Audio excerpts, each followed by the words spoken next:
Sir రెడీనా? నమస్తే, welcome to మనం టీవీ. నేను మీ ప్రియాంక. ఈ మధ్య కాలంలో చాలా మంది సయాటికా వల్ల బాధపడుతున్నారు. అసలు ఈ ప్రాబ్లం ఎందుకు వస్తుంది, దీని గల ప్రధాన కారణాలు ఏంటి, దీన్ని ఎలా సార్ట్అవుట్ చేసుకోవాలి అనే విషయాన్ని ఈరోజు మనకు తెలియజేయడానికి మనతో పాటు ఉన్నారు డాక్టర్ విజయభాస్కర్ గారు. వారిని అడిగి మరిన్ని విషయాలు తెలుసుకుందాం. నమస్కారం సార్.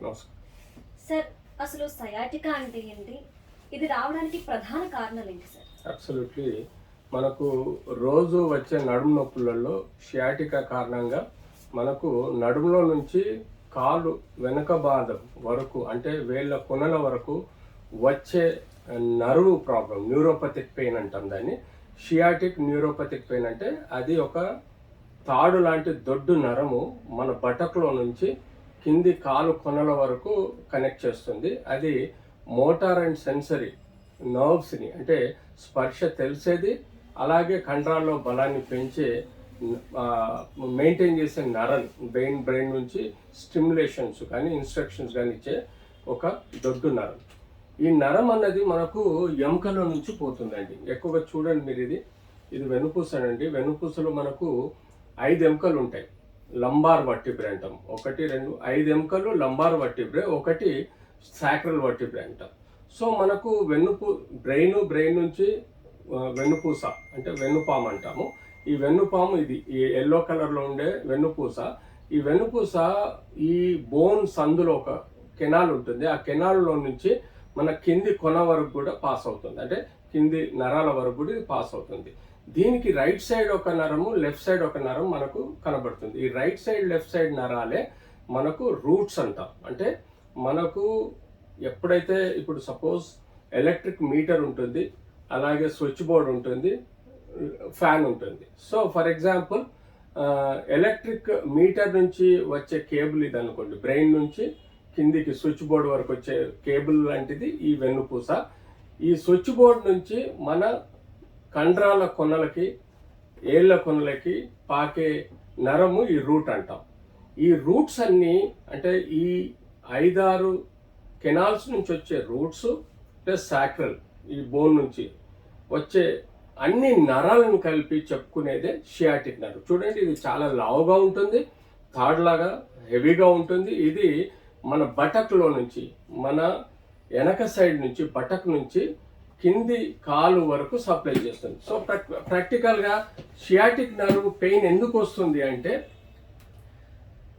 90% ఎముక మధ్యలో ఉండే డిస్క్ ఉంది చూడండి, ఇది మనకు షాక్ అబ్జర్వర్ లాంటిదండి.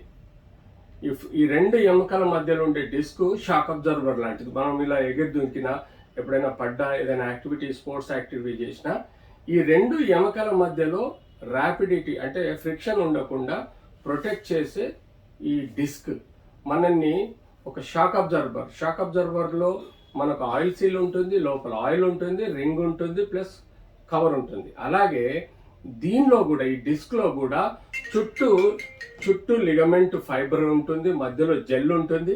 సో ఎప్పుడైతే సమ్ ఇన్సిడెంట్, ఒక 100 కారణాలు ఉంటాయండి, పడ్డం వలన, స్పోర్ట్స్ ఇంజరీస్ వలన, సడన్గా బెండ్ అవ్వడం వలన, సడన్గా బరువు ఎత్తడం వలన, లేకపోతే ఎన్నో కారణాల వలన ఏమవుతుందంటే ఈ యొక్క డిస్క్ అనేది surrounding annular ligament disc burst అవుతుందండి, వెనక సైడ్ బస్ట్ అవుతుంది. అది లెఫ్ట్ కావచ్చు, రైట్ కావచ్చు, సెంట్రల్ కావచ్చు. బస్ట్ అయినప్పుడు దానిలో నుంచి జెల్ బయటికి వచ్చేసి ఈ యొక్క షియాటిక్ నర్వ్ ఒక రూట్ని, షియాటిక్ నర్వ్ సంబంధించిన ఒక రూట్ని మీరు చూడండి, ఈ రూట్ ఉంది చూడండి, ఇక్కడ కంప్రెషన్ అవుతుంది. సో ఈ యొక్క L4, L5 nerve root pressure అయితే దానికి సంబంధించిన కాలులోని పార్ట్ తిమ్మిరి రావడం, నొప్పి రావడం మొదలవుతుంది. దాన్ని మనం షియాటికా అంటాం. సో ఇలా చాలా నరాలు ఉంటాయి. మనకు వయసు పడిబడినా కానీ, లేకపోతే మోస్ట్లీ బోన్ క్వాలిటీ పూర్ ఉన్నా కానీ, బోన్ విటమిన్ డి, కాల్షియం లాంటివి తక్కువ ఉండి ఆస్టోపోరోసిస్ వ్యాధి ఉండటం వల్ల కానీ ఈ యొక్క కొనలు పోయి నరాన్ని నొక్కపోవటం వల్ల దీనిలో సప్లై చేసే ఎలక్ట్రికల్ పల్సేషన్స్ ఉంటాయి, అవి దెబ్బతింటాయి. దానివల్ల మనకు తిమ్మిరి రావడం, స్పర్శ లేకపోవడం, బలం లేకపోవడం, అంటే కండరాల్లో ఉండాల్సిన బలం లేకపోవడం లాంటి గుణాలు, నొప్పితో పాటు గుణాలు ఉంటాయి. సో వీటిని ప్రాక్టికల్గా మనం ఏ పార్ట్లో ఈ నర్వ్ రూట్స్ ప్రెషర్లో ఉన్నాయన్నది మనం ఎవాల్యుయేట్ చేసుకోవాలి. క్లినికల్గా మేము ఎగ్జామిన్ చేసుకున్నప్పుడు ఏ పార్ట్ అయితే తనకు తిమ్మిరి నొప్పి వస్తుందో, ఏ పార్ట్ అయితే నొప్పి వరకు లాగుతుందో దాన్ని బట్టి మేము ఏ రూట్స్ ఇన్వాల్వ్ అయ్యా అన్నది క్లినికల్గా అసెస్ చేసుకుంటాం.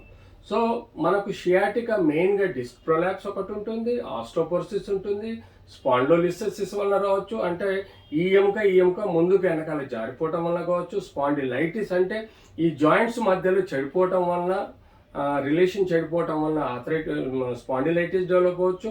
స్పాండిలోసిస్ అంటే ఆస్టోపోరోసిస్ వలన ఎముకలు అరిగిపోయి కూడా నరాన్ని నొక్కపోవచ్చు. ఇన్ని కారణాల వల్ల మాకు ఈ యొక్క షియాటికా ప్రాబ్లం అనేది వస్తుంది. సో ఈ షియాటికా ఎలా తెలుసుకుంటాం? క్లినికల్గా తెలుసుకుంటాం. తర్వాత బేసిక్ ఎక్స్రే తీసుకున్నప్పుడు ఈ ఎముక మధ్యలో మనం స్పేస్ తగ్గేది చూస్తాం. దీనిలో 6 mm స్పేస్ ఉంటే మనకి ఎక్స్రేలో తక్కువ 2 to 4 mm ఉంటే అప్పుడు దాన్ని బట్టి అర్థం చేసుకోవాల్సిందంటే ఈ డిస్క్ బస్ట్ అయి ఉంటుంది అని ఒకటి, డిస్క్ ప్రొలాప్స్ అంటాం.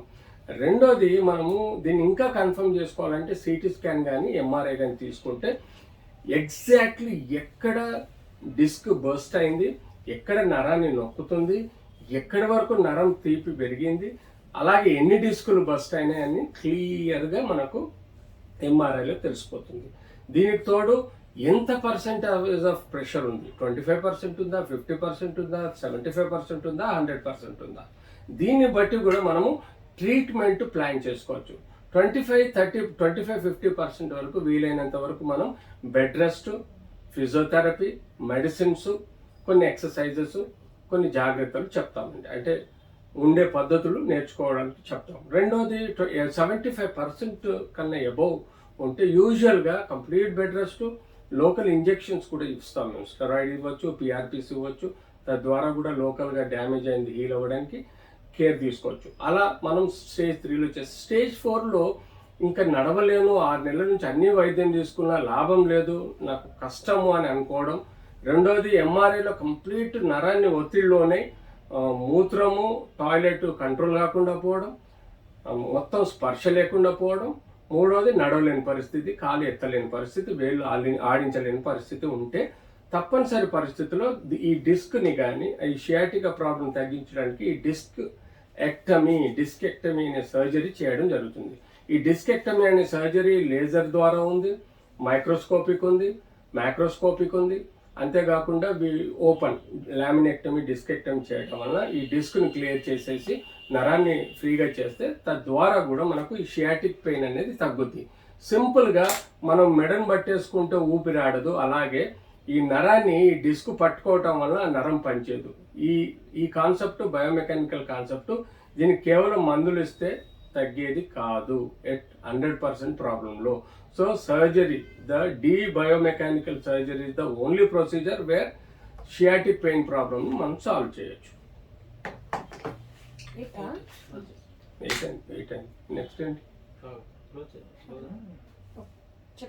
చెప్పేసి right. Thank you so much sir, చాలా చక్కగా మాకు చెప్పారు. అంటే చాలా మంది ఏమనుకుంటారంటే సయాటికా ప్రాబ్లం వచ్చింది అంటే మెడిసిన్స్ తో సాల్వ్ చేసుకోవచ్చు కదా, ఎందుకు మాకు ఆపరేషన్స్ అంటూ ఉంటారని చెప్పి భయపడుతుంటారు. ఫస్ట్ ఆఫ్ ఆల్ ఆపరేషన్ అనగానే చాలా మంది భయపడుతుంటారు. చాలా చక్కగా, చాలా క్లియర్ గా చెప్పారు. Thank you so much sir. ఇక్కడ వరకు వస్తుంది మొత్తం. ఎవరు రండి సార్, రండి అమ్మ సార్ కూర్చోండి. నేను ఇప్పుడే ఒక్క 2 నిమిషాలు మీరు కూర్చోండి అందరు, నేను ఆ రూమ్లో చూస్తాను. అయిపోయింది, మళ్ళీ మధ్యలో అవుతుంది. నమస్తే అమ్మా.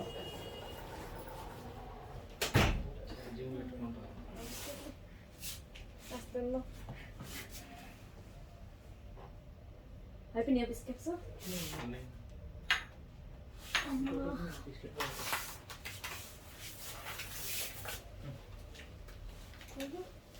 తీసినా తింటావా?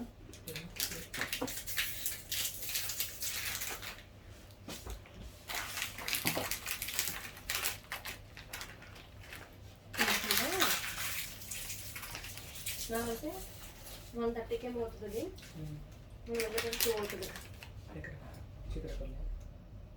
ఆఫీస్కి